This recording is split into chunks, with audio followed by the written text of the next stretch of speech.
रसिक जन भी जुड़कर साहित्य के ज्ञान के प्रचार प्रसार में अपना योगदान भी दे सकते। मैं आप सभी का हार्दिक स्वागत करता हूँ। खुशी की बात है मित्रों कि आज हमारे सामने वक्ता के रूप में डॉक्टर विमल कुमार सिंह है, जो आर.एच. पटेल वाड़ज कॉलेज में हिंदी विभाग अध्यक्ष, और उनके परिचय में मैं ये कहूँ कि उन्होंने BA एवं MA LD आर्ट्स कॉलेज से किया था और इन्होंने कई ऐसे लेख अनेकों पत्रिकाओं में प्रकाशित करा। मुख्य रूप से उन्होंने PhD जो गुजरात विश्वविद्यालय से की थी डॉक्टर आलोक गुप्त के निर्देशन में 2002 में, और विषय भी बहुत बढ़िया था, प्रेमचंद की शब्दावली।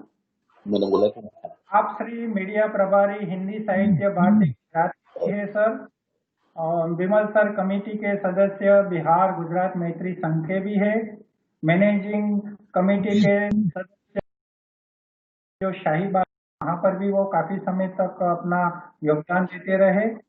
कई पत्रिकाओं में इनके लेख प्रकाशित है। गुजरात केंद्रीय विश्वविद्यालय हिंदी भाषा साहित्य केंद्र द्वारा आयोजित अनुवाद अंतरराष्ट्रीय संवाद ITI पटना, साहित्य मीमांसा साहित्य विथिका में इनके लेख दिखाई देते हैं। कई सामाजिक संस्थाओं से सर जुड़े हुए हैं। गुजरात विश्वविद्यालय द्वारा आयोजित युवक महोत्सव के इंचार्ज भी रहे हैं। निर्णायक के रूप में भी सर कई जगह अपनी सेवा दे चुके हैं।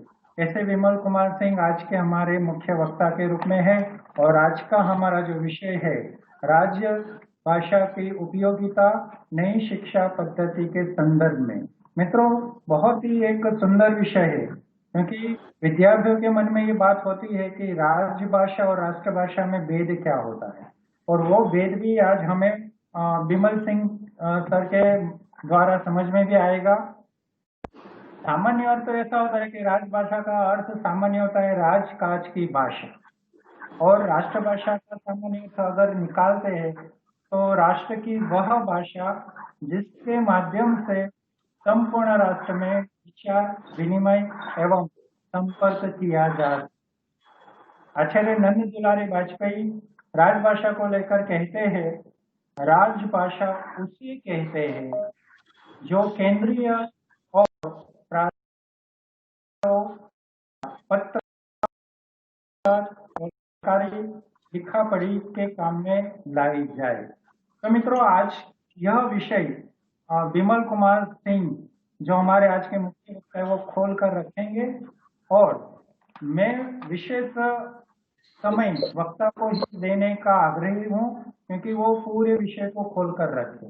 अतः मैं सभी विद्यार्थियों से एवं जो पधारे हुए हमारे अध्यापक मित्र है वो सब अंत तक रहेंगे, और बाद में आपके मन में कोई प्रश्न है तो उसका भी समाधान हम अंत में करते हैं हर बार की तरह।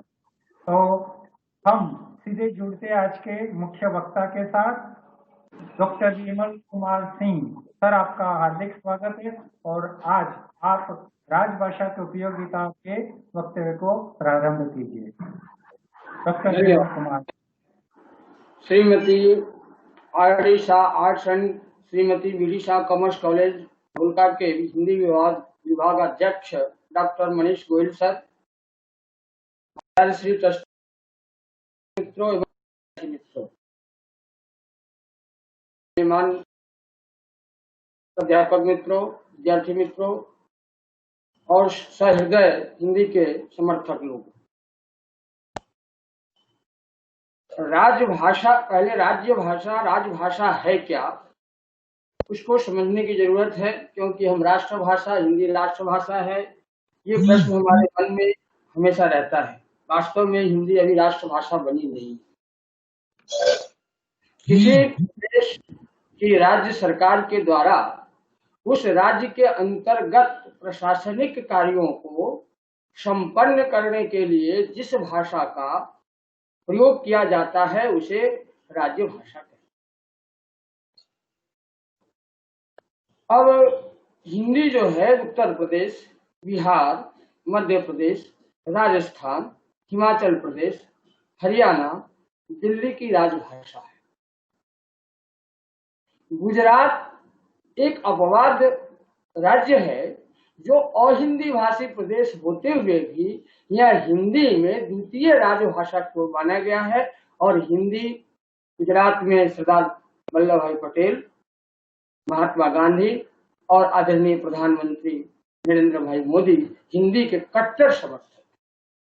इससे पहले स्वामी दयानंद सरस्वती, पाणिनि और गुजराती की लिपि भी देवनागरी ही है, इसलिए गुजरात का संबंध किसी भी हिंदी भाषी प्रदेश की तुलना में कम नहीं है, उससे आंकना चाहिए। उसकी अपनी कुछ मर्यादाएं होती है। वैसे साहित्यिक दृष्टि से गुजराती, मराठी, तमिल, बंगाली काफी समृद्ध साहित्य है, तेलुगु, लेकिन जहां तक भाषा का सवाल है, हिंदी अभी राष्ट्रभाषा बनने में जो अवरोध है उसे दूर करने के लिए हमारे प्राध्यापक मित्र, विद्यार्थी मित्र और सब लोगों का सहयोग जरूरी है। बैंकों में, सरकारी कार्यालयों में हिंदी का काफी विकास हुआ है। प्रशासनिक क्षेत्र में आप देखें तो जितने भी सोशल मीडिया है, इंटरनेट है, फिल्म उद्योग है, सब जगह हिंदी, विज्ञापन में हिंदी अपनी महत्वपूर्ण भूमिका अदा कर रही है, इसमें कोई संदेह नहीं। प्रेमचंद जैसा मनीष भाई ने कहा, मैं उनकी भाषा, उनकी शब्दावली पर किया हूँ और प्रेमचंद जी कहते थे कि ऐसा विकास हिंदी का होना चाहिए जिसमें हिंदी, उर्दू, अंग्रेजी, अरबी, फारसी और स्थानीय सभी शब्द, सभी हिंदी सही अर्थ में लोगों को हृदयगत भाषा को जगाने में सहायक हो सकेगा, ऐसा उनका मानना है। अब हिंदी राजभाषा किसी प्रदेश के राज्य सरकार द्वारा उस राज्य के अंतर्गत प्रशासनिक कार्य को संपन्न करने के लिए जिस भाषा का प्रयोग किया जाता है उसे राजभाषा। यह भाषा संपूर्ण देश के अधिकांश जन समुदाय द्वारा बोली और समझी जाती है। प्रशासनिक दृष्टि से संपूर्ण राज्य में सर्वत्र इस भाषा का महत्व प्राप्त है। भारतीय संविधान में सभी राज्यों और केंद्र शासित के अतिरिक्त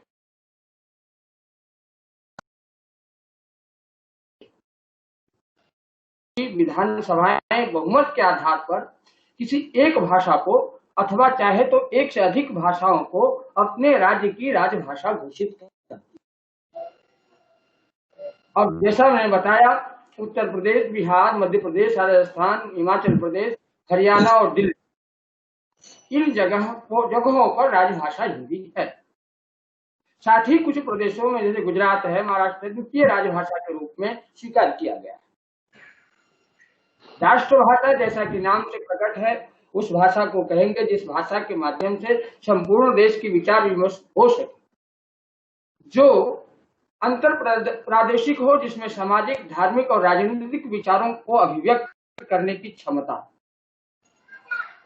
अटल नंदन दुलारे वाजपेयी के शब्दों में उसी भाषा को गौरव सबसे अधिक हो सकता है और वही राष्ट्रभाषा कहला सकती है जिसको सब जनता समझती हो और जिसका अस्तित्व सार्वजनिक और सांस्कृतिक दृष्टि से महत्वपूर्ण।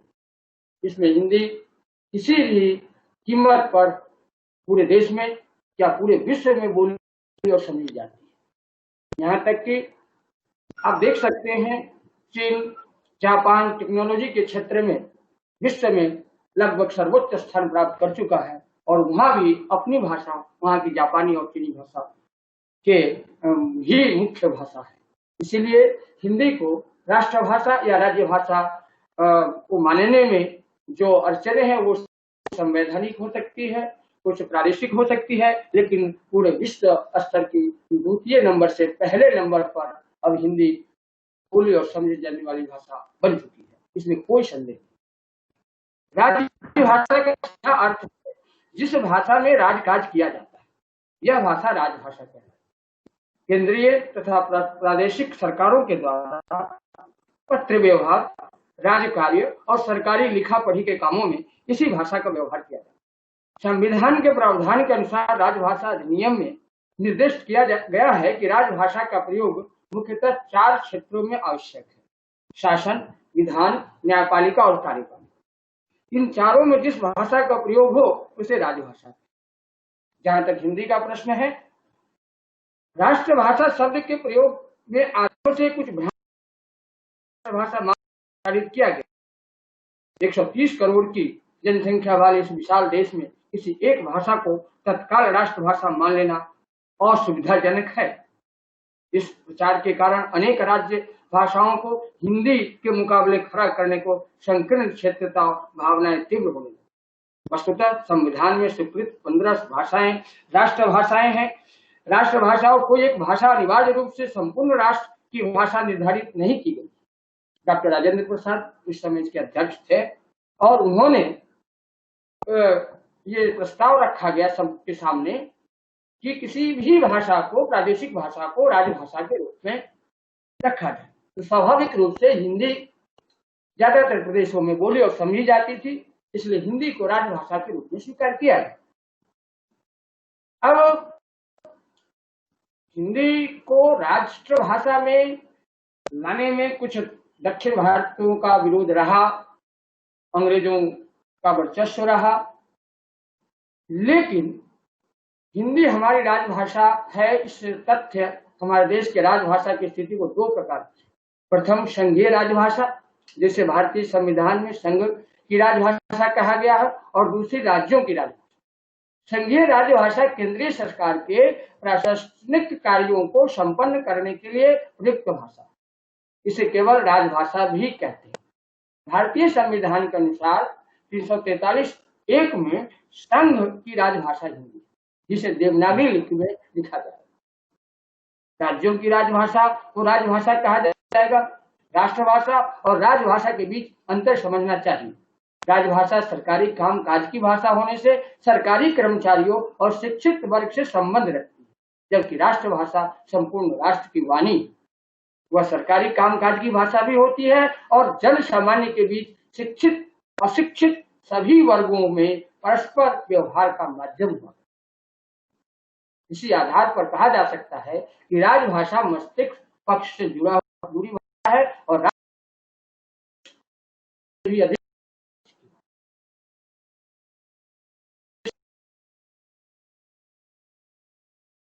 जबकि राष्ट्रभाषा में राष्ट्रीयता की भावनाओं में राष्ट्र हृदय को जागृत करने की क्षमता है। इसी से राजभाषा राजनीतिक महत्व की भाषा है, इसे राजनीतिक प्रशासनिक संरक्षण दिया जाता है, जबकि राष्ट्रभाषा सामाजिक सांस्कृतिक महत्व की होती है। इसमें स्वतः ही राष्ट्रीय सांस्कृतिक और राष्ट्रीय आदर्शों की झांकी दिखाई देती है। राजकाज की भाषा होने से राजभाषा एक देश के प्रशासनिक कार्यों को लेकर अंतरराष्ट्रीय जगत एक तक प्रयोग में लाई जाती है, किंतु राष्ट्रभाषा में उस देश की जीवन संस्कृति, परंपरा और आदर्शों की धड़कन सुनाई। राजभाषा और राष्ट्रभाषा के दृष्टि से यदि भारत के इतिहास पर दृष्टिपात करें तो ज्ञात होता है कि प्राचीन काल में क्रमशः संस्कृत, पाली, सौरसेनी, प्राकृत सौरसेनी अपभ्रंश हमारी राष्ट्रीय राजभाषा थी और इन्हीं भाषाओं का प्रयोग तत्कालीन शासक और राजकाज के लिए करते थे। तब जनसाधारण तथा प्रशासन की भाषा में कोई अंतर नहीं, दोनों एक थी। कालांतर में जब मुस्लिम साम्राज्य की स्थापना हुई तो स्थिति में अंतर आ गया। जनसाधारण की भाषा और राजकाज की भाषाएं अलग अलग करती थी। राज दरबारों में फारसी और अरबों को स्थान दिया। जब देश की संपर्क भाषा ब्रज, अवधी अथवा हिंदी रही, तब अंग्रेजों का राज्य भाषा का राजकाज की भाषा फारसी से धीरे धीरे हटाकर अंग्रेजी बना दी। लेकिन इस बीच हिंदी अपनी स्वाभाविक गति से स्वतः ही राष्ट्रभाषा अर्थात समग्र देश की संपर्क भाषा बनती है। स्वतंत्रता संग्राम के इसी राष्ट्रभाषा हिंदी का महत्वपूर्ण योगदान था। इसी बीच उर्दू का जन्म हुआ। कुछ अलगाववादी शक्तियों ने हिंदी, हिंदू, हिंदी, हिंदुस्तान का नारा देने का प्रयास किया, इससे कठिनाई उत्पन्न हो गई। अन्यथा हिंदी प्रशासनिक कार्य क्षेत्र को छोड़कर भारतीय जनमानस के संपूर्ण कार्यकलाप का वाहक बन चुकी थी। जात पात, धर्म, क्षेत्रीयता अथवा प्रांतीयता के समस्त बंधनों को वह तोड़ चुकी थी। फलतः राजनीतिक आंदोलन का प्रमुख स्वर था हिंदी को राजभाषा पद पर प्रतिष्ठित कर दिया जाए। उल्लेखनीय है कि हिंदी को राजभाषा बनाने के लिए प्रचार और दबाव और हिंदी भाषी क्षेत्रों से प्रारंभ हुआ। हिंदी भाषी क्षेत्र से हिंदी को संघ की भाषा बनाने का आंदोलन निश्चय ही बहुत बाद में प्रारंभ हुआ। अंततः हिंदी सर्वसम्मति से संघ की राजभाषा घोषित हुई। इसी क्रम में भारत के संविधान के राजभाषा संबंधी प्रावधान का संक्षिप्त अवलोकन इस प्रकार। संविधान में राजभाषा हिंदी की स्थिति संविधान सभा की पहली बैठक 9 दिसंबर 1946 को हुई, जिसमें जुलाई 1946 में हुए चुनाव के फलस्वरूप कांग्रेस के 205, मुस्लिम लीग के 73 और 18 स्वतंत्र सदस्य थे। उस समिति द्वारा प्रस्तुत संविधान का प्रारूप कुछ संशोधनों के बाद 26 नवंबर 1949 को स्वीकार कर लिया। जहां तक हिंदी का प्रश्न है, आरंभ से ही आभास मिल गया था कि जिस मातृभाषा को शिक्षा का माध्यम बनाने और हिंदी को संपूर्ण देश की राष्ट्रभाषा के पद पर प्रतिष्ठित करने का अनवरत आंदोलन महात्मा गांधी ने 50 वर्षों तक चलाया, वह नक्कर खाने में तूती की आवाज सिद्ध होने वाली है। संविधान सभा ने 3 दिन तक बहस करने के बाद 14 सितंबर 1949 को राज्यसभा संबंधित सभी अनुच्छेद अनुमोदित कर दिए और इस प्रकार 1950 को 26 जनवरी को संविधान लागू होते ही अनुच्छेद 341 के अनुसार संघ की राजभाषा हिंदी और लिखित देवनागरी हुई। संघ के राजकीय प्रयोजनों के लिए प्रयोग होने वाले अंकों का रूप भारतीय अंकों का अंतर्राष्ट्रीय रूप स्वीकार किया गया। तथापि 341 के बाद अनुच्छेदों और धाराओं तथा उपधाराओं में जो कुछ प्रावधान किए गए, उससे काफी हद तक राजभाषा हिंदी का भविष्य प्रश्न हो गया। वस्तुतः हिंदी को राजभाषा बनाने संबंधी बस एक दुखद स्थिति थी, क्योंकि संसार के किसी देश में ऐसा नहीं हुआ कि उसे स्वाधीन होने के इतने वर्षों के बाद सोचना पड़ा कि उसकी राजभाषा देश की भाषा हो या विदेश की। हाँ, डॉक्टर भीमराव अम्बेडकर भारतीय संविधान के निर्माताओं में प्रमुख थे, जिन्होंने कहा था कि संविधान का कोई भी अनुच्छेद इतना भी विवादास्पद साबित नहीं हुआ जितना कि राजभाषा हिंदी से संबंधित अनुच्छेद। अन्य किसी अनुच्छेद का इतना विरोध नहीं हुआ और न ही किसी अनुच्छेद ने इतनी गर्मी पैदा की। संभवतः यही कारण है कि संविधान में राजभाषा संबंधी प्रावधानों की स्थिति पर्याप्त स्पष्ट रखी है। अब जहां तक हिंदी के राजभाषा का प्रश्न है, अब हिंदी को स्वीकार तो कर लिया गया है, कुछ प्रादेशिक कठिनाइयां हैं, कुछ राजनीतिक कारणों से, जबकि मैंने आपको पहले बताया फिल्म उद्योग में, फिल्मों में हिंदी के क्षेत्र में दक्षिण भारतीयों को काफी बड़ा योगदान है, लेकिन भाषा को स्वीकार करने के संबंध में उनकी मानसिकता, उसकी प्रादेशिक समस्याएं हैं। अब राष्ट्रभाषा के अतिरिक्त शालाओं, उसके लिए हमें प्राध्यापक मित्रों, विद्यार्थियों मित्रों, आपको भी इसमें संघर्ष करना होगा। नई शिक्षा नीति में प्रधानमंत्री जो लाए हैं उसमें हिंदी और संस्कृत को काफी महत्व दिया गया है और जो चीज अगर जापान और चीन अपने टेक्नोलॉजी के क्षेत्र में इतना आगे बढ़ सकता है अपनी भाषाओं को लेकर, तो हम हिंदी को लेकर क्यों नहीं बढ़ सकते? इसके लिए हमें भी थोड़ा उदार होना होगा। हमारे जो साहित्यिक शब्द हैं, जो उसके सरल शब्द ढूंढने होंगे और जो सब लोग बोल सके ऐसे शब्दों का इस्तेमाल करना होगा। अनुवाद, कई शब्दावलियों का निर्माण करना होगा, सरल शब्दावलियों का प्रयोग करना होगा और हमारे प्राध्यापक मित्रों को कुछ इस क्षेत्र में अलग अलग ढंग से पढ़ाने के रूप में परिवर्तन करना, क्योंकि आज पीएचडी इंट्रेंस टेस्ट भी है, कई प्राध्यापक मित्र हमारे गाइड भी हैं। नई शिक्षा नीति में रिसर्च पर काफी जोर दिया गया है और यहाँ पर जो विद्यार्थी अपनी मातृभाषा ठीक तरह से नहीं पढ़ सकता, वह राष्ट्रभाषा का स्वाचन नहीं कर सकता। राष्ट्रभाषा के अतिरिक्त शालाओं तथा कॉलेजों मातृभाषा सब चीज सिखाई जाती है। हिंदी पाठ्य पुस्तकों में अन्य क्षेत्रीय भाषाओं के श्रेष्ठ लेखकों के अनेक अनुवादित लेखांश रहते हैं, इसीलिए हमें अनुवाद पर जोर देना होगा। जब ऐसे अंश आएंगे तब विद्यार्थियों को अपनी मातृभाषा में मूल रचना पढ़ने के लिए उत्साहित करना चाहिए। बंगाली छात्र हिंदी में अनुवादित रविन्द्रनाथ टैगोर, शरद बाबू, बंकिम चंद्र, द्विजेंद्र लाल के लेख अवश्य पढ़ें और वे मूल रचना का आस्वाद अवश्य प्राप्त करें। इसी प्रकार गुजरात के विद्यार्थी श्री कन्हैयालाल मुंशी के उपन्यास, मराठी छात्र श्री हरिनारायण आप्टे की रचनाएं तथा तमिल बालक कवि सम्राट कम्बन की कविताएं पढ़ सकते हैं। इस भांति हिंदी में अनेक संस्कृत तथा अंग्रेजी ग्रंथों का अनुवाद हुआ है। हिंदी बालक उन ग्रंथों की मूल पुस्तक के पढ़ने से अपना मुंह न मोड़े। इस तुलनात्मक पद्धति द्वारा विद्यार्थियों की भाषा शक्ति का विकास होता है और यही नई शिक्षा नीति का मूल उद्देश्य है तथा साहित्य के प्रति उनकी रुचि बढ़ेगी। 14 सितंबर 1949 को भारतीय इतिहास की एक गौरवपूर्ण तिथि है। इस दिन स्वतंत्र भारत की संविधान सभा ने हिंदी को राष्ट्रभाषा और देवनागरी को राष्ट्र लिपि घोषित किया। वास्तव में संविधान ने एक वस्तु स्थिति पर मोहर लगाई। अतीत से हिंदी को यह मान मिलता रहा, सदियों से इसे संपूर्ण देश के संतों का आशीर्वाद, जननायकों का बल तथा जनता का समर्थन प्राप्त होता है। मरुभूमि मेवाड़ की मंदाकिनी मीरा, महाराष्ट्र के हृदय देवता नामदेव और मिथिला के मुकुट विद्यापति ने अपने प्रांत की भाषा के साथ हिंदी का स्वर ऊंचा कर अपनी काव्य साधना में हिंदी को अमरत्व प्रदान किया। शताब्दियों से हिंदी अपनी बोलियों की तरंगों में देश के तरंगित होती रही है और हिंदी की काव्य साहित्य प्रांतीय सीमाओं में आबद्ध न होकर अखिल भारतीय रूप में मान्यता प्राप्त हुआ है। आज प्रत्येक भारतवासी बड़ी तीव्रताओं से यह अनुभव कर रहा है कि जितनी जल्दी हिंदी साहित्य का प्रचार देश के कोने कोने में फैले, उतना ही संपूर्ण देश के लिए कल्याणप्रद होगा। अब तो अनेक सरकारी विभागों, तार, डाक, रेडियो, बैंक, रेलवे, यातायात के हिंदी की धूम है। समस्त देश में इसकी शिक्षा किसी न किसी रूप में अनिवार्य है, पर हिंदी का भविष्य निर्भर है वर्तमान छात्रों पर, प्राध्यापकों पर, देश के भावी नागरिक हैं।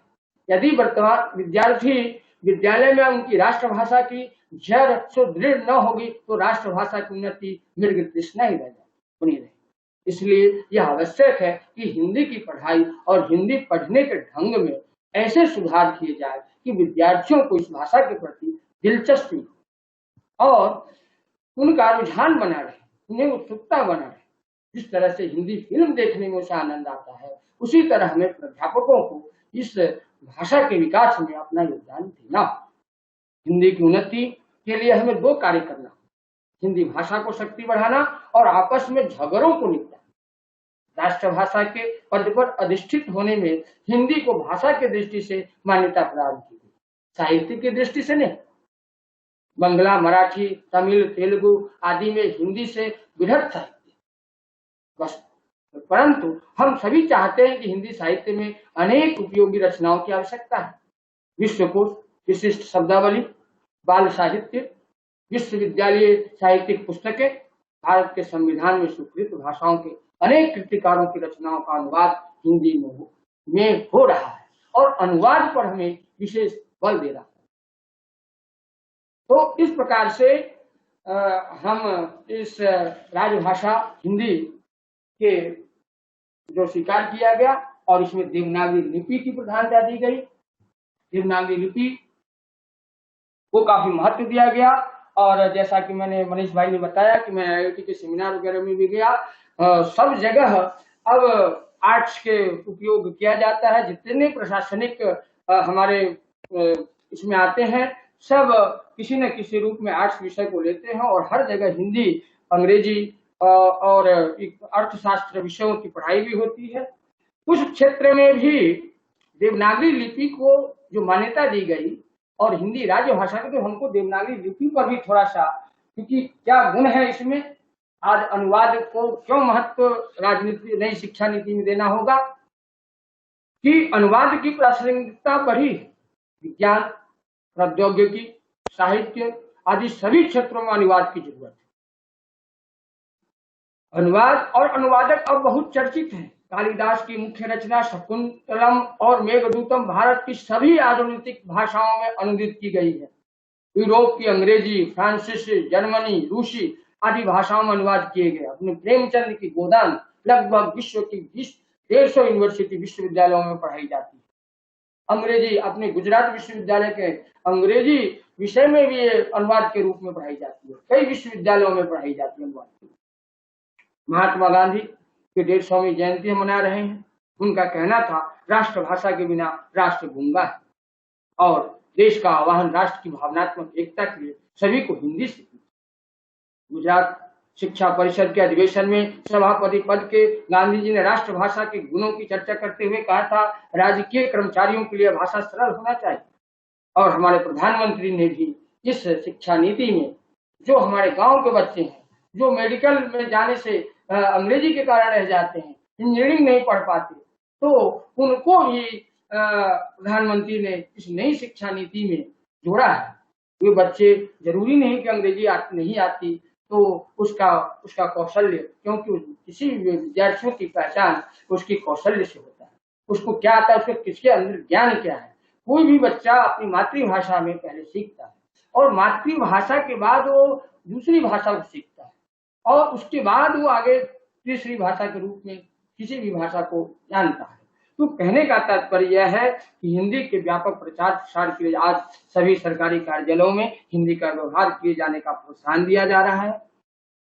और मैंने अकादमी के अध्यक्ष डॉक्टर विष्णु भाई पंड्या से भी कहा था कि जो गुजराती और हिंदी भाषी प्रदेश के लोग हिंदी में ऐसा विशिष्ट कार्य करते हैं, उन्हें पारितोषिक दिया जाए।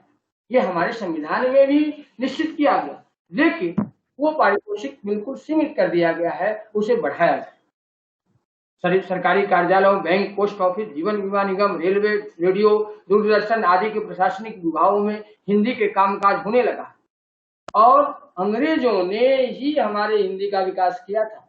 ये बात आपको तजुब लगेगा, लेकिन उन्होंने मिशनरियों, ईसाई धर्म के प्रचार के लिए विश्व अंग्रेजों की 2 दिन रेलवे, पूरे भारत में रेलवे का जो उसने विकास किया और हिंदी भाषा को जो हम कहते हैं अंग्रेज हमारे यहाँ छोड़ गए, वास्तव में हमारी मानसिकता ऐसी है, हमारे प्रादेशिक झगड़े ऐसे हैं जो हम हिंदी को राष्ट्रभाषा या राजभाषा स्वीकार नहीं कर रहे हैं।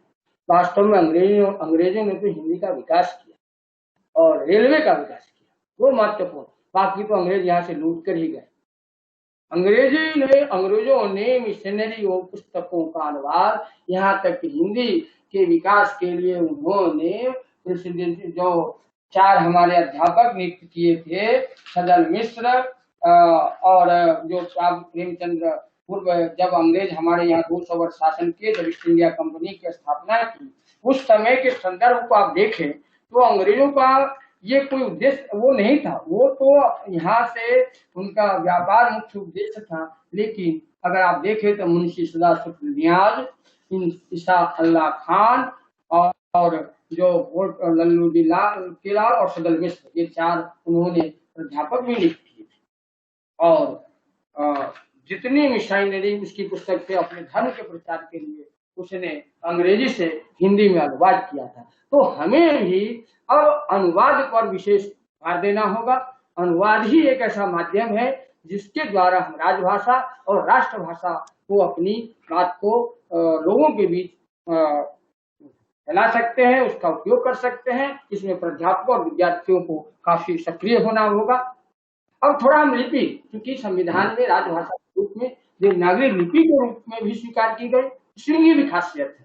विश्व की प्रमुख लिपियों की अपेक्षा देवनागरी अधिक व्यवहारिक और वैज्ञानिक है। देवनागरी में अनेक भारतीय भाषाएं और कुछ विदेशी भाषाएं लिखी जाती है और इस दूसरी भाषाओं से हिंदी क्यों स्वीकार की गई, ये पूरा मुद्दा। लेकिन के विकास में उसमें अंग्रेजी का जो अक्षर है वो अंग्रेजी के हो, ये भी हमारे संविधान ने स्वीकार किया है। और उसमें आप जब देखेंगे संसार की सभी भाषाओं में ध्वनियों को उच्चारित और प्रतिनिधित्व करने वाले लिपि चिन्ह विद्वान है। उसी प्रकार से देवनागरी लिपि किस प्रकार से वैज्ञानिक है, ये एक अलग प्रश्न बनता है, लेकिन एक वैज्ञानिक क्रमबद्धता है। ये भी इसमें राजभाषा के रूप में, राष्ट्रभाषा के रूप में स्वीकारने से पहले ये स्वीकार किया गया है। किसी भी भाषा के समग्र ध्वनियों को अंकित करने की क्षमता भी होनी चाहिए। संसार में प्रचलित समस्त लिपियों के बीच यह गुण जितना देवनागरी में है उतना किसी अन्य लिपि में। इस गुण के आधार पर देवनागरी लिपि किसी भी उच्चारित इकाई का स्पष्ट अभिलेखन संभव है। क्योंकि देवनागरी लिपि एक अलग टॉपिक बन जाता है। अब इस भाषा की उपयोगिता संविधान के आधार पर संविधान ने जो इसको राजभाषा के रूप में माना, राजभाषा अधिनियम 43 खंड 2 में यह व्यवस्था की गई कि संविधान लागू होने में 15 वर्ष तक अवधि तक राजकीय प्रयोजन के लिए अंग्रेजी भाषा का प्रयोग किया जाता रहे। ये हमारी जो मानसिकता रही, जो 15 या 70 वर्ष तक इसका उपयोग होता रहा। अर्थात भारतीय संविधान के लागू होने के 15 वर्ष तक 26 जनवरी 1965 तक समस्त राजकीय प्रयोजनों के लिए अंग्रेजी के स्थान पर हिंदी का प्रयोग होना चाहिए था। लेकिन इस व्यवस्था को लागू होने देने में अंग्रेजी के प्रयोग को संघ के समस्त सरकारी प्रयोजनों के लिए जारी रखने के उद्देश्य से राजभाषा अधिनियम जो है वो वहीं को वहीं रह गई। अब यह अधिनियम राजभाषा अधिनियम कहा जाएगा। इस अधिनियम के रूप में केंद्रीय सरकार के एक मंत्रालय का विभाग या कार्यालय के और दूसरे मंत्रालय का विभाग कार्यालय के बीच जो राजभाषा को निर्धारित करेगा और उसके कामकाज संकल्पों, साधारण आदेशों, नियमों, अधिसूचनाओं, प्रशासनिक प्रतिवेदनों, प्रेस विज्ञप्तियों के लिए केंद्रीय सरकार द्वारा किसी मंत्रालय, विभाग या कार्यालय द्वारा केंद्रीय सरकार के तहत ये सारी भाषाएं हिंदी में ही लिखी जाएगी। संसद के किसी सदन या सदनों के समक्ष रखे गए प्रशासनिक लेख भी हिंदी में होंगे। ये उस समय निर्धारित किए गए। तो राजभाषा में के सुधार किए गए, तरह तरह की संवैधानिक अड़चने भी आई। संविधान सभा ने इसको पारित भी किया। अब संवैधानिक हिंदी में इस पर आजादी मिलने के बाद हिंदी का संवैधानिक स्थिति के परिप्रेक्ष्य में हिंदी के अभिवृद्धि, विकास, प्रचार और प्रसार, इसके प्रगामी प्रयोग का दायित्व विशेष रूप से भारत सरकार के शिक्षा, विधि, गृह और सूचना एवं प्रसारण मंत्रालय को सौंपा गया। हिंदी का विकास योजनाबद्ध रूप से हुआ है। केंद्रीय शिक्षा मंत्रालय के शैक्षिक हिंदी संस्थाओं को आर्थिक सहायता, हिंदी अध्यापकों के लिए अनुसंधान जो नई शिक्षा नीति का महत्वपूर्ण अंग है, प्रशिक्षण संस्थाओं का खर्च, विश्वविद्यालयों के स्तर की मानक पुस्तकों का हिंदी और अन्य भारतीय भाषाओं में अनुवाद और प्रकाशन, सरकारी कार्यालयों में का अनुवाद,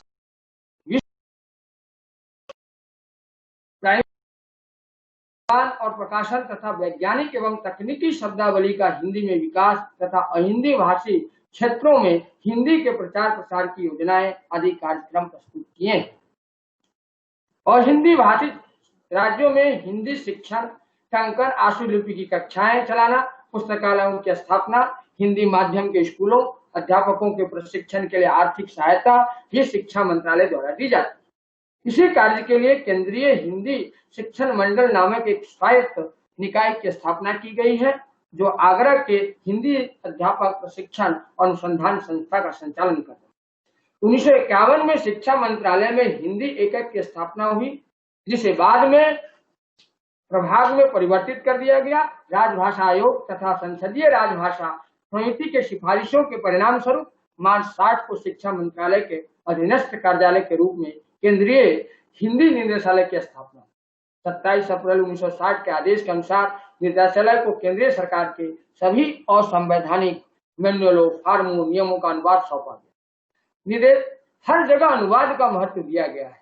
निदेशालय ने कई शब्दकोशों, द्विभाषिक शब्दकोशों और हिंदी विश्वकोशों का संकलन किया तथा अहिंदी भाषियों और विदेशियों के लिए कुछ हिंदी पाठ्यमालाएं तैयार की।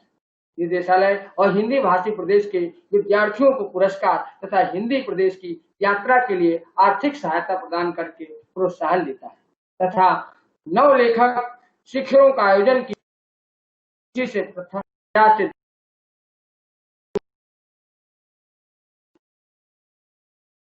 में दिया।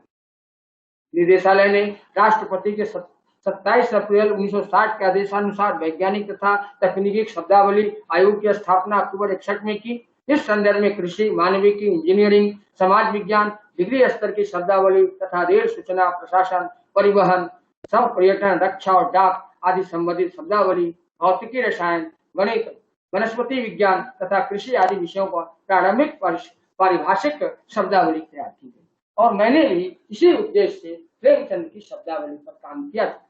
डॉक्टर रघुवीर चौधरी साहब ने हमको 92 में पहले ही विषय दे दिए थे, बाद में आलोक जी जब आए यहाँ तो गाइड बनाए। और शब्दावली ही बहुत महत्वपूर्ण, किसी भी भाषा के विकास के लिए उस भाषा के शब्दों का ज्ञान बहुत जरूरी है।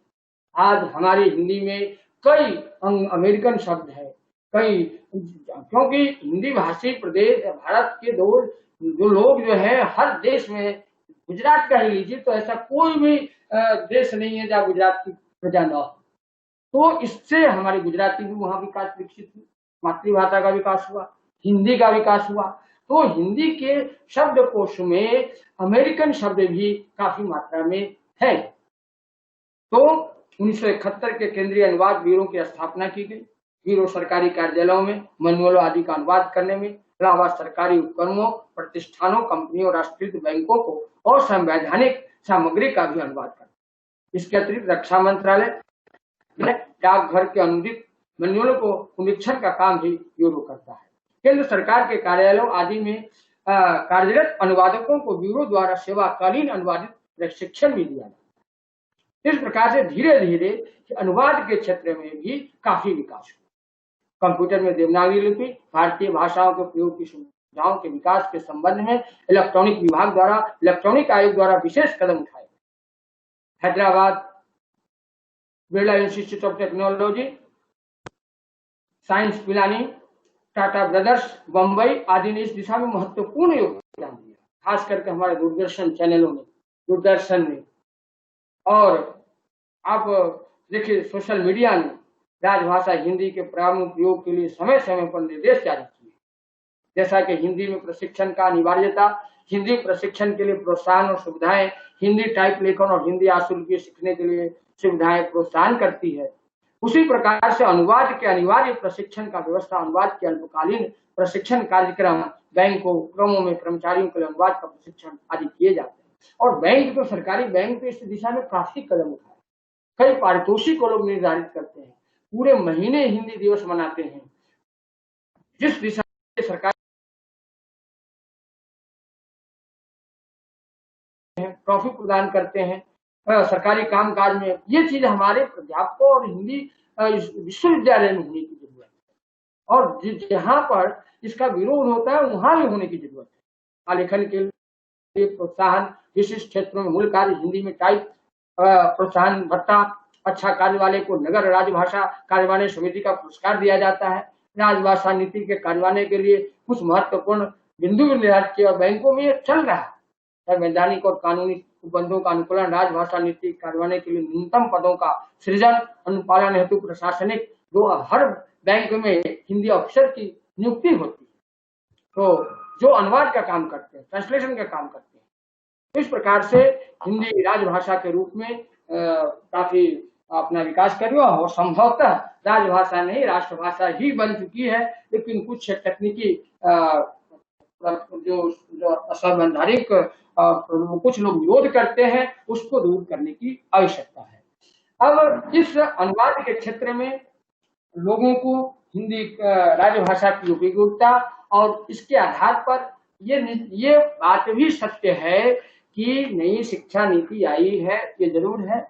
अंग्रेजी का अपना स्थान भी जो है उसको भी हमें बहुत किसी झमेले में नहीं पड़ना है। जिस भाषा का अपना जहाँ स्थान है वो वहां पर सही है, लेकिन जिन क्षेत्रों में हमारे बच्चे अंग्रेजी नहीं पढ़ने के कारण या उसका वातावरण उस ढंग का न होने के कारण उनको जो जैसे डॉक्टर बनना चाहता है, इंजीनियर बनना चाहता है, लेकिन अंग्रेजी भाषा ही उसके लिए बाध्य नहीं। हर भाषा का अपना महत्व होता है, इसमें कोई दो मत नहीं है कि अंग्रेजी पूरे विश्व की अंतर्राष्ट्रीय भाषा है। और सारे औद्योगिक, आप मेडिकल के क्षेत्र में जाए, इंजीनियरिंग के क्षेत्र में जाए, सारे टर्म तो अंग्रेजी में ही। लेकिन इसका मतलब ये भी नहीं है कि अंग्रेजी पर ही हम आश्रित। चीन और जापान का हमने उदाहरण दिया। चीन और जापान में वहां की अपनी भाषा है, वहां के प्रधानमंत्री तक को अंग्रेजी बोलने नहीं आती, लेकिन उसने अपनी मातृभाषा में समझकर अंग्रेजी भी छात्र वहां के जानते हैं। हमें किसी भाषा से विरोध नहीं, लेकिन भाषा राजभाषा के रूप में क्योंकि राष्ट्र की एक आवाज हो, किसी भी मुद्दा को जब हम अपनी चर्चा करेंगे तो पूरे भारतवर्ष में एक भाषा होने से हमारे विश्व में एक आवाज होगी, हमारी मान्यता प्राप्त होगी, लोग हमें समझेंगे। क्योंकि भारत में ही कितनी बोलियां हैं, 2,500 को बोलियां हैं, और जब तक हम इस दिशा में एक ठोस कदम नहीं उठाएंगे, इसमें प्राध्यापकों और खास करके हिंदी के प्राध्यापकों की जवाबदारी बन जाती है, क्योंकि वो हिंदी का ही रोजी रोटी देते हैं। और इस दिशा में विद्यार्थियों को भी आगे आना है। उसको हर अनुवाद इसीलिए जरूरी है, उसमें उनकी मातृभाषा भी बची रह जाएगी, राजभाषा भी बची रहेगी, राष्ट्रभाषा भी, और तीनों का एक सामंजस्यपूर्ण हल होगा। क्योंकि अनुवाद के क्षेत्र में जब आप जाएंगे तो हर जगह आपको कुछ न कुछ परिभाषिक शब्दावली को ध्यान रखना होगा, और राजभाषा के विकास में इसका महत्वपूर्ण योगदान इसी अर्थ में होगा कि हम अनुवाद के क्षेत्र में ज्यादा से ज्यादा काम करें। बैंकिंग हिंदी में सबके हर शब्द की टर्मिनोलॉजी अलग अलग होती है। टेक्नोलॉजी आप देखेंगे, हर चीज का अपना अपना शब्दावली है। इंजीनियरिंग शब्द अलग है, मेडिकल शब्द अलग है, तो उस दिशा में हमें अनुवादित पुस्तकों का अनुवाद करना। अब बैंकिंग हिंदी में शब्द प्रयोजन विशिष्ट बल दिया गया है। क्षेत्र होने के परिभाषिक शब्दों के धरातल होने के कारण अंग्रेजी शब्दों को बड़ी ही सावधानी से अनुवाद किए गए हैं, ताकि अब जैसे ऑर्डर है, डायरेक्शन है, इंस्ट्रक्शन है, अब बैंकों वालों ने इसे क्रमशः आदेश, निर्देश, अनुदेश इस तरह से अनुवाद किया। सैंक्शन, अप्रूवल, परमिशन, क्रमशः उन्होंने स्वीकृति, अनुमोदन, कितना सरल शब्द है, शब्द भी सरल होने ताकि लोग वो दिक्कतें न आए। बैंक काफी अच्छा काम करे हिंदी के अनुवाद क्षेत्र में। ऐसे अनुमति, अनुमोदन बिल्कुल सचोट शब्द, डिमोलिशन, रिवर्सन, क्रमशः पदोन्नति, परावर्तन, एक्शन, प्रोसीडिंग, क्रमशः कार्यवाही। मतलब हमारे पास हिंदी में इतने शब्द हैं कि हम हर क्षेत्र में अंग्रेजी से अपना वर्चस्व साबित कर सकते हैं। तकनीकी भाषा में देखिए क्या दिक्कतें आती हैं। साधारण व्यवहार में बीच बीच में तकनीकी शब्दों का उपयोग किया जाता है।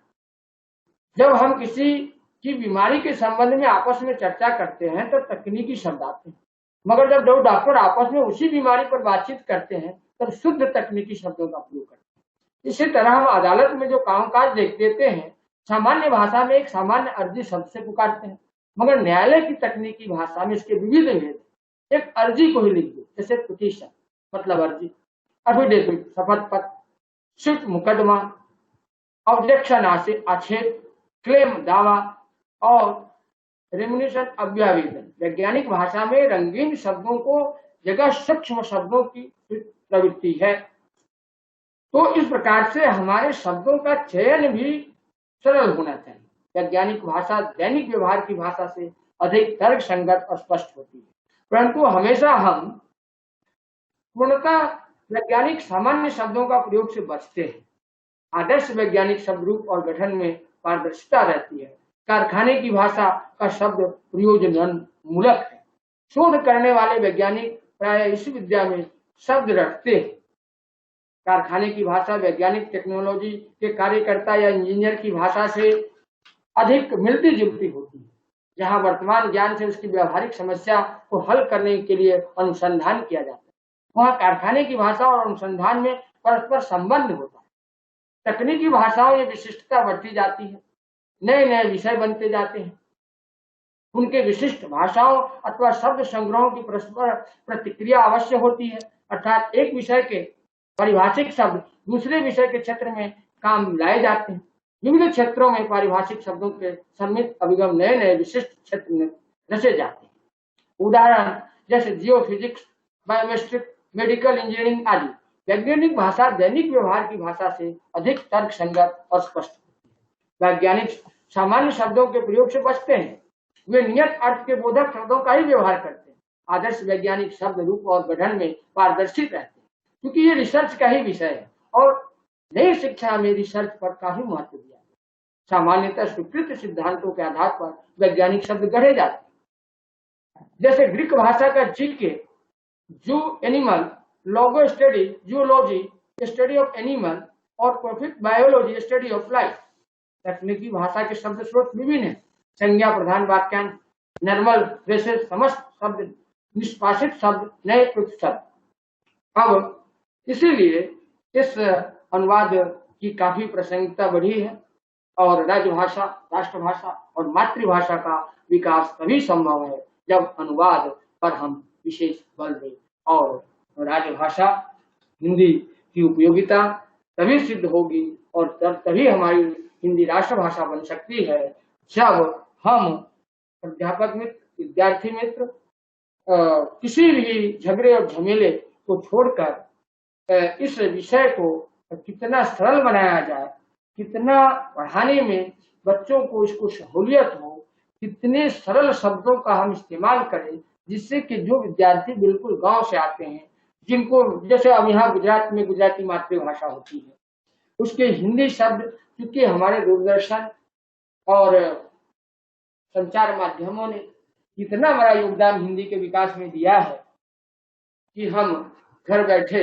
हिंदी के विकास, हिंदी राजभाषा, राष्ट्रभाषा और प्रादेशिक भाषा में अगर सही अर्थ में प्राध्यापकों का योगदान तो है ही, विद्यार्थियों का भी है, लेकिन मूल रूप से दूरदर्शन संचार माध्यमों, चाहे वो क्रिकेट मैच हो, चाहे वो टीवी सीरियल हो, चाहे किसी भी रूप में हो, दूरदर्शन ने, संचार माध्यमों ने हिंदी में जो चार चांद लगाई है, संभवतः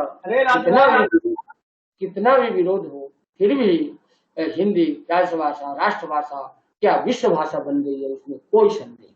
धन्यवाद। नमस्कार सर, बहुत ही उम्दा और बहुत ही अद्भुत तरीके से आपने आज के वक्तव्य को न्याय दिया है। मुझे खुशी है सर, आपको भी मैं खुशी है, आपको भी मैं खुशी है।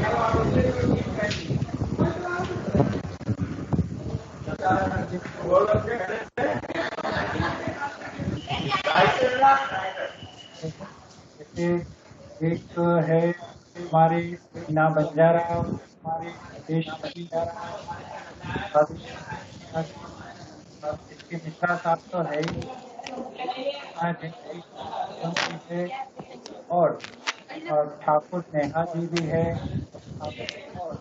ठाकुर नीतू सिंह, उमेश चंद्र झा जी, ये तमाम लोगों का मैं हार्दिक स्वागत करता हूं और साथ ही साथ उन सबको मैं बताना भी चाहता हूं कि हमारा लगातार ये कार्यक्रम जो हो रहा है वो ये चौथी कड़ी, हमने आगे 3 ऐसे पाठ्यक्रम आधारित जो व्याख्यान श्रृंखला है उसको पूर्ण किया है। आज भी ये चौथी कड़ी में एक ऐसा विषय लिया गया जो विद्यार्थियों के लिए बहुत उपयोगी है, खास करके सेम 5 मुख्य विषय हिंदी में जो प्रयोजनमूलक हिंदी आता है, वहाँ पर राजभाषा की उपयोगिता को लेकर पूरा एक यूनिट है। तो वक्ता के रूप में विमल सिंह जी से मैंने ये विनती भी की थी कि सर ऐसा विषय है जो विद्यार्थियों को भी उपयोगी और हमारे जो आमंत्रित अन्य जो प्रोफेसर है वो लोग भी बहुत सारी जानकारी हमें भी दे सके। विमल कुमार सिंह, आज के वक्तव्य में आपने बहुत सारी ऐसी बातों को समेट लिया है। आपने जापान का उल्लेख करके उनके भाषा के प्रति प्रेम को भी बताया और राजभाषा ने आई है उसके ऊपर भी आपने बहुत अच्छी तरह से आपके विचार रखे। खास करके आपने शासन को लेकर के दक्षिण भारत में जो भाषा को भारत की एक राष्ट्रभाषा होनी चाहिए उस पर जो मतांतर आ रहे, विरोध आ रहे, उसका भी उल्लेख किया और साथ ही साथ हमें आप प्राचीन भारत में जो भाषाएं थी, ब्रज, अवधी, जो संपर्क की भाषा थी, उसके महत्व को भी आपने बताकर अलगाववादी तत्वों पर भी निशाना किया। कि कुछ कारणवश कुछ ऐसे लोग भी जो है जो भाषा को इतना महत्व नहीं देते, तो उन अलगाववादी तत्वों की भी बात की। आपने अनुवाद पर बहुत विशेष भार देकर बताया कि हमें भाषा को तभी समृद्ध बना सकते हैं कि अनुवाद का हम भाग ले सकते हैं, शब्दावलियों का निर्माण करना पड़ेगा। आपने बहुत सारे उदाहरण दिए, जैसे मेडिकल क्षेत्र होगी, साइंस का क्षेत्र हो, तो वहां से भी कई ऐसे शब्द हैं जो हम उपयोग में लेकर हिंदी को एक समृद्ध नई भाषा के रूप में भी आगे बढ़ा सकते हैं। विशेष बात आपने नई शिक्षा पद्धति को लेकर भी की।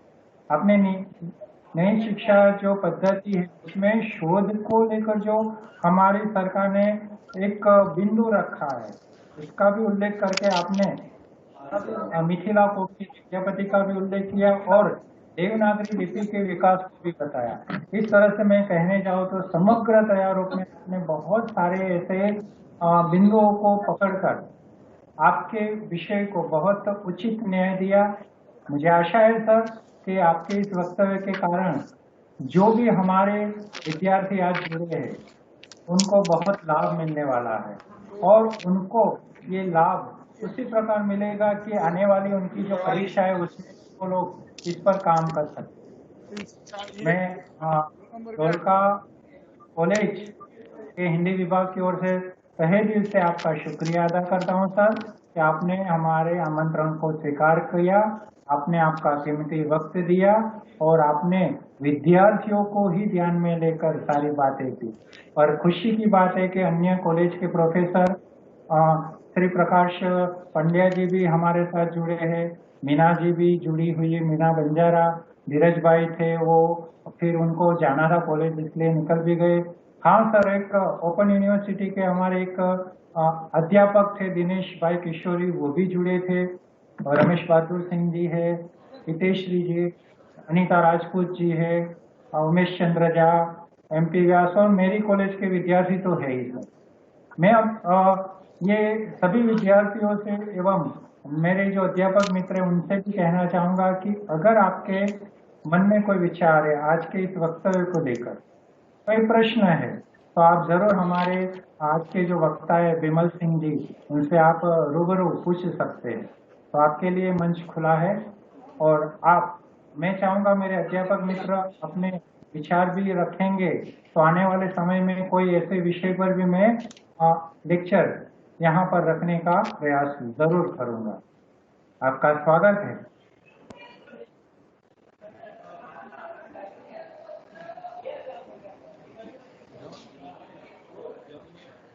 सर आपका एक पेपर बाकी रह जाएंगे। बोलिए सर। उसकी 304 आप 306 वाला है आपका, कोई भी लिखने का बाकी है। लेंगे और उसके बाद हमारे जो मित्र है प्रोफेसर मित्र, उनसे निवेदन करूंगा कि आप आपकी बात रख सकते हैं।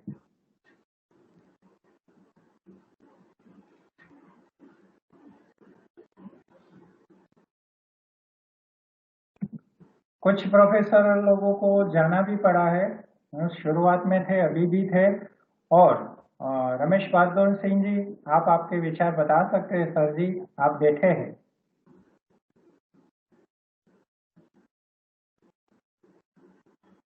आप आपका वीडियो भी ऑन कर सकते हैं सर, आपका माइक्रोफोन भी ऑन करके आप हमें प्रोत्साहन के रूप में 2 वाक्य भी बोलेंगे तो हमें बहुत अच्छा लगेगा। रमेश बहादुर सिंह जी।